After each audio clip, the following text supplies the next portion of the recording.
Жил бүр уламжил болгон зохион байгуулдаг Монголын эдийн засгийн форум 2013 Монгол Улсын нийслэл Улаанбаатар хотноо боллоо.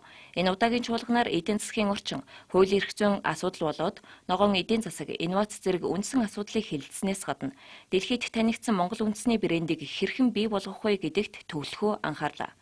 Ерөнхий сайд Алтан үеийг чуулганыг нээжгэлэхдээ Монгол брэнд олон бий. Гэхдээ түүнийг дэлхийн зах зээлд гадны улс орнуудад Монголыг төлөөлүүлсэн брэнд болгох хэрэгтэй гэсэн юм.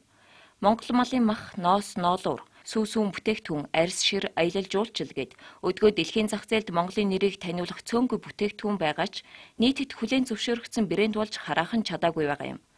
Үүний тулд хөрөнгө санхүүгийн асуудлыг уян хатан шийдвэрлэж чадах үс эрх зүйн таатай орчин, хэрэглэгчдийн анхаарлыг татах үс маркетинг, брэнд бүтээгдэхүүнийг дэлхийн түвшинд гаргах үс мэрэгшсэн боловсон хүчин бэлтгэх, бүтээгдэхүүн дэлхийд танигдлаа гэхэд түүнийг хамгаалж авч үлдэх үс оюуны өмчийн баталгаатай эрх зүйн орчинг бий болгох гээд олон асуудлыг шийдвэрлэх шаардлагатай байгаа юм.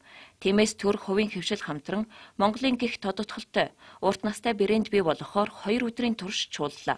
Монголоос гадаад руу импортлж буй бүтээгдэхүүний дийлэнх нь түүхийгээр гардаг нь дотоод зах зээлээ алдагдалд оруулж буй нэг хэлбэр. Энэ байдлыг халж бүрэн боловсруулсан бүтээгдэхүүн үйлдвэрлэх тал дээр бодлогоор дэмжих цаг нь усныг чуулганд оролцогсод дуулгалаа. Монгол улсад байгуулагдаад удаагүй байгаа парламентын хувьд улс орныхоо эдийн засгийн хөгжлийг тодорхой болгохыг гол чиг баримжаа болгож ажиллаж байгаа юм. Монголын зах зээлд юу хэрэгтэй байгаа, ямар орон зай байгаа, төр засгийн зүгээс ямар дэмжлэг хэрэгтэй байгаа талаар харилцан нээлттэй санал бодлоо илэрхийлэх боломжийг олгодог ил чуулганд гадаадын олон улс орноос төлөөлөгч оролцлоо.